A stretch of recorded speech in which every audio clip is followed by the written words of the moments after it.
Nabanggit din ni Pangulong Marcos si Sara Diskaya na voluntaryong sumuko sa NBI. Inaantay ang formal ng paglabas ng kanyang warrant of arrest. Kaya't nakikita po natin maganda naman ng takbo ng proseso at yung ating mga hinihilaang na kasama dito sa ganitong klaseng sindikato ay haharap sa hustisya.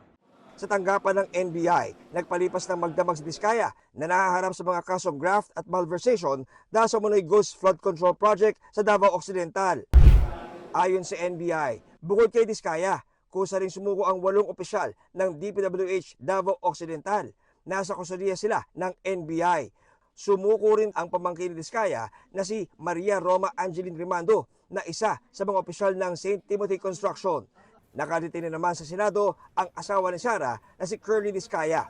Ayon sa abogado ng mga Diskaya, nakabinbin sa Pasay City RTC ang kanilang petisyon for certiorari para questionin ang kanyang pagkadetine sa Senado.